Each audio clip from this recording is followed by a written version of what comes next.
नमस्कार दोस्तों। आइए सुनते हैं आर के नारायण द्वारा रचित मालगुडी की कहानियाँ। कहानी का शीर्षक है एक रुकी हुई चिट्ठी। डाकिया थानप्पा विनायक मुदाली स्ट्रीट और उसकी 4 गलियों में चिट्ठियाँ बांटने का काम करता था, लेकिन इतने काम में ही उसे 6 घंटे लगते और इसके बाद मार्केट रोड स्थित मुख्य डाकखाने में वह हिसाब देने वापस लौट जाता था। वह जिस किसी को डाक वगैरह बांटता उन सब के साथ घुल मिलकर बातचीत करता था।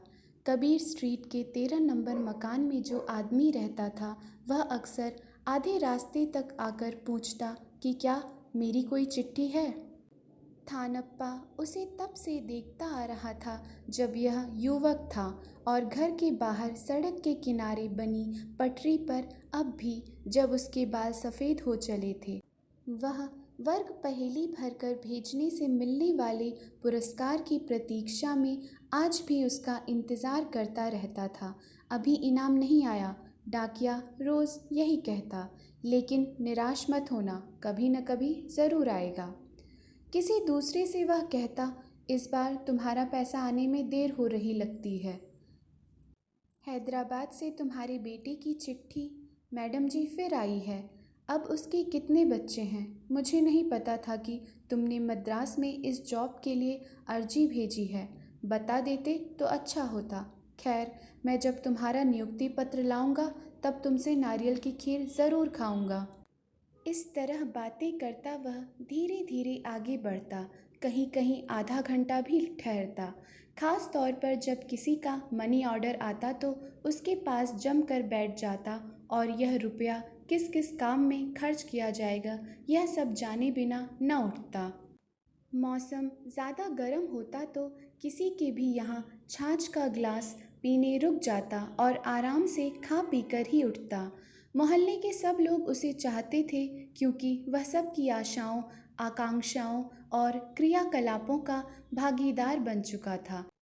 इन सब संबंधों में वह सबसे ज़्यादा घनिष्ठ 10 विनायक मुदाली स्ट्रीट के रामानुजम के साथ हो गया था।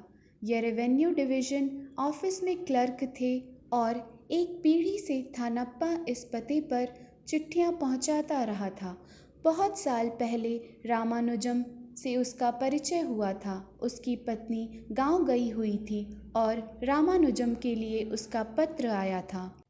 थानप्पा ने मुहर लगाते वक्त यह कार्ड देखा और बांटने के लिए रवाना होते समय सबसे पहले इसी पते पर पहुंचा, जबकि इससे पहले करीब 150 खत उसे बांटने थे। वह सीधा रामानुजम के घर पहुंचा और दरवाज़ा खटखटाकर ज़ोर से आवाज़ लगाई, पोस्टमैन। रामानुजम ने दरवाज़ा खोला तो बोला, चिट्ठी मैं बाद में दूंगा, पहले मिठाई खिलाइए। आप पिता बन गए हैं। सालों की प्रार्थना पूजा के बाद लड़की हुई। कामाक्षी, कितना सुंदर नाम रखा है। वर्षों बाद लंबी शर्मीली इस लड़की कामाक्षी से वह कह रहा था, बेटी अपनी फ़ोटो तैयार रखना, शर्माओ मत। तुम्हारे बाबा की चिट्ठी आई है, तुम्हारा फ़ोटो मांगा है। इसकी ज़रूरत इसलिए पड़ी होगी क्योंकि। फिर रामानुजम को चिट्ठी पकड़ाते हुए उसने कहा, अब पिताजी अक्सर चिट्ठी लिखते हैं, ठीक है ना? और तब तक वह वहीं रुका रहा जब तक चिट्ठी का पूरा मजमून नहीं जान लिया। चिट्ठी पढ़कर रामानुजम कुछ परेशान नजर आए। डाकिया पूछने लगा, खबर तो अच्छी है ना?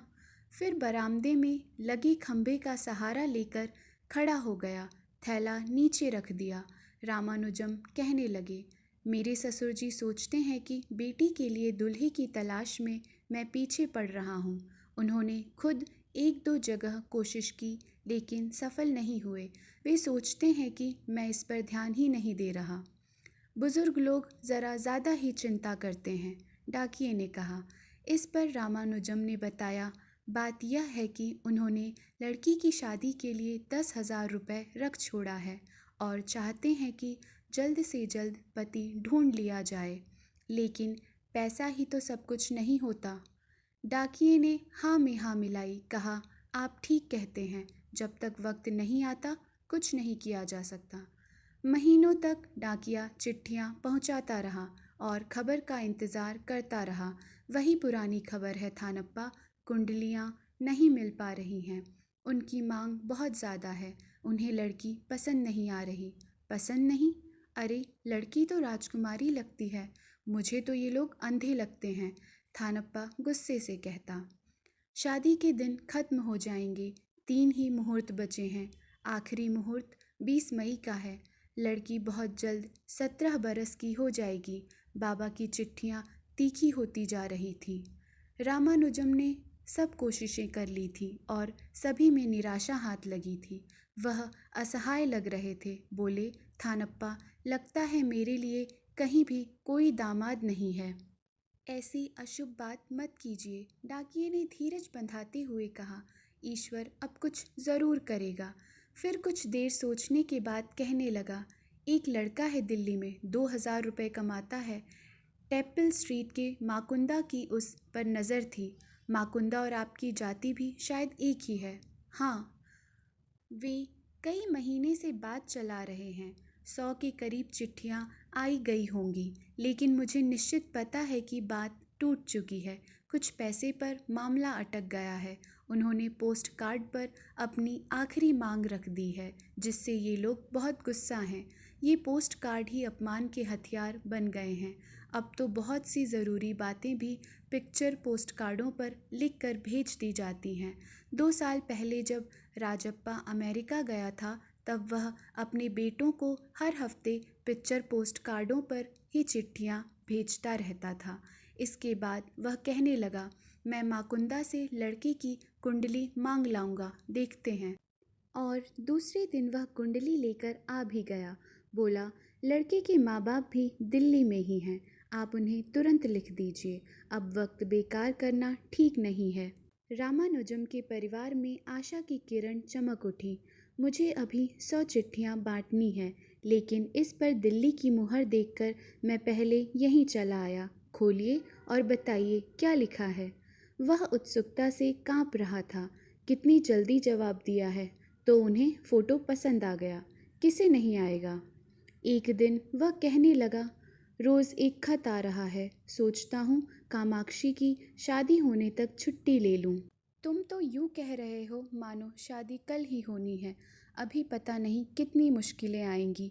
फ़ोटो पसंद आना ही तो सब कुछ नहीं होता। परिवार के लोग एक गंभीर समस्या से उलझ रहे थे। रामानुजम लड़की को लेकर क्या मद्रास जाएं, जहां लड़के के माँ बाप 2-1 दिन के लिए आ जाएंगे। इस बात पर ज़बरदस्त मतभेद था। रामानुजम, उसकी माँ और पत्नी किसी के इस पर निश्चित विचार नहीं थे, लेकिन सभी एक दूसरे का ज़बरदस्त विरोध कर रहे थे। अगर हम लड़की को इस तरह दिखाते फिरेंगे तो शहर के सब लोग हम पर हंसेंगे, पत्नी जोर देकर कह रही थी। कैसे अजीब ख्याल हैं। अगर हम इन पुराने ख्यालों पर डटे रहेंगे तो ज़िंदगी भर दामाद की सूरत देखने को नहीं मिलेगी।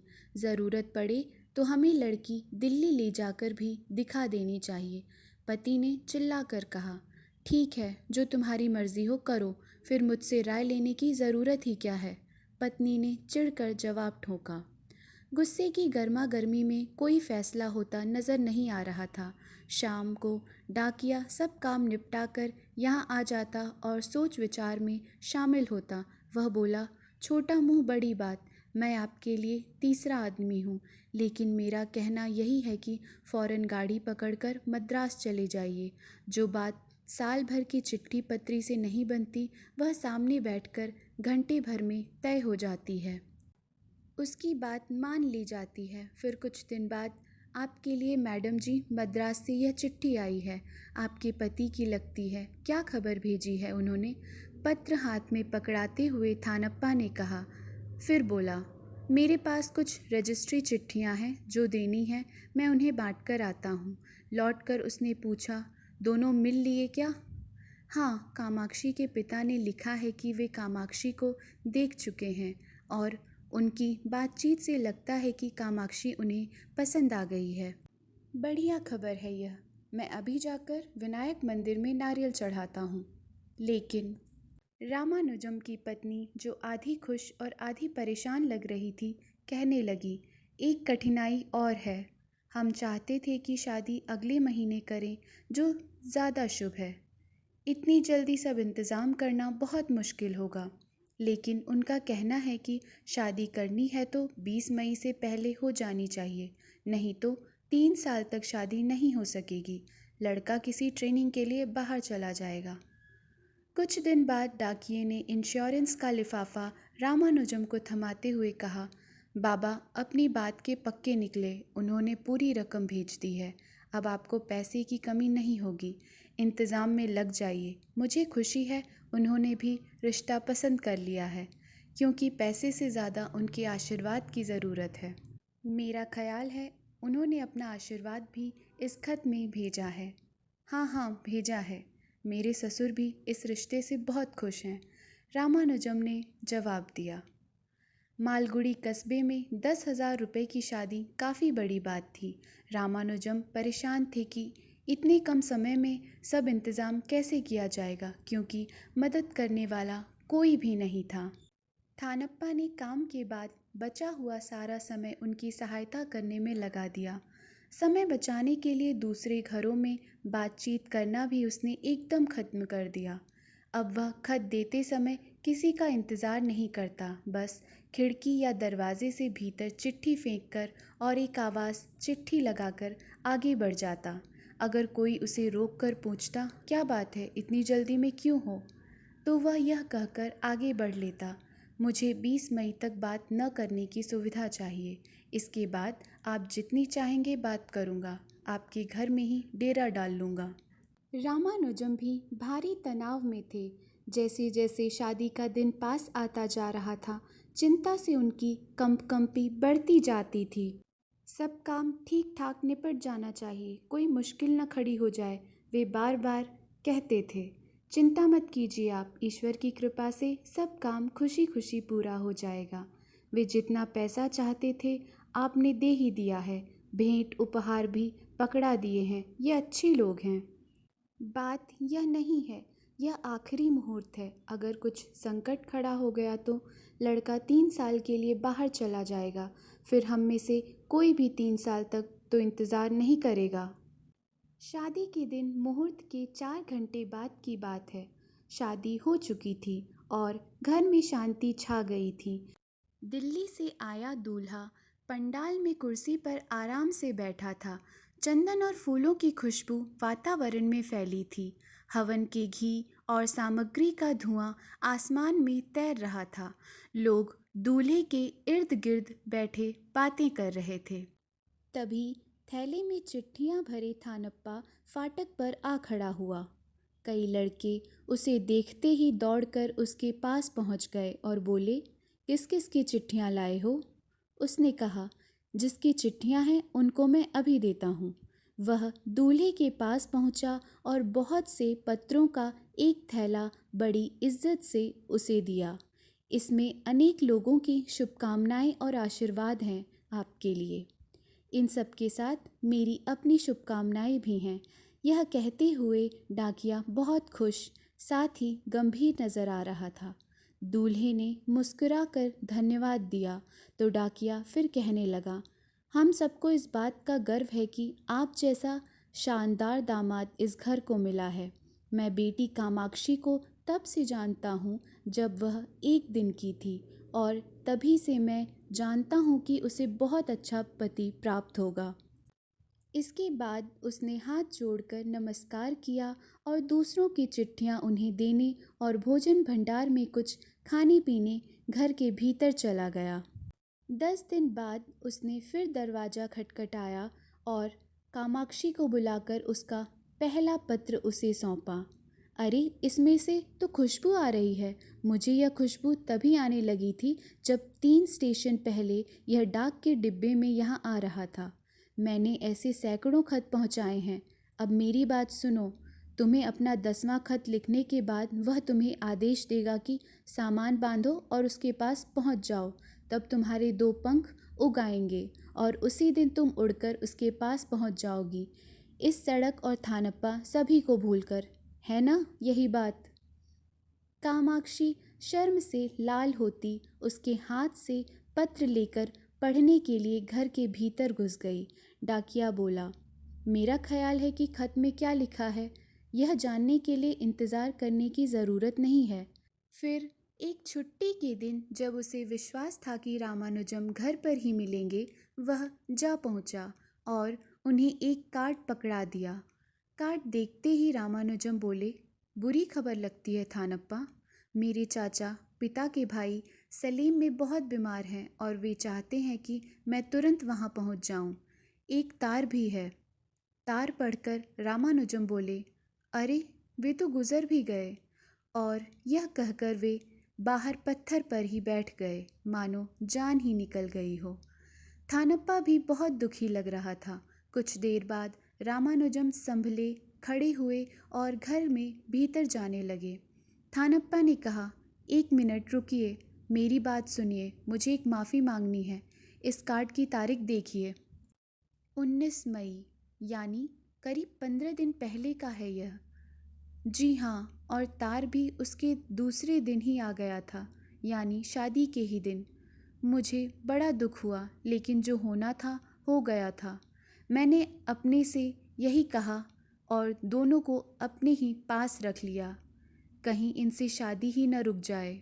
रामानुजम ने डाकिये को घूर कर देखा और बोले, यह खबर तब मिलती तो मैं शादी को ज़रूर रोक देता। डाकिया सिर झुकाए खड़ा था। कुछ देर बाद धीरे से बोला, आप चाहें तो मेरी शिकायत कर सकते हैं।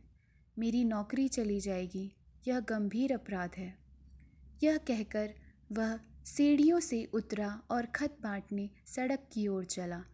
रामानुजम कुछ देर उसे देखते रहे, फिर चिल्लाकर बोले, रुकना। थानप्पा ने घूम कर देखा। रामानुजम कह रहे थे, यह मत सोचना कि मैं तुम्हारी शिकायत करूँगा। मुझे इसी बात का अफसोस है कि तुमने ऐसा किया। मैं आपकी भावनाएं समझ सकता हूँ। यह कहता हुआ डाकिया अगले मोड़ से गली के भीतर चला गया।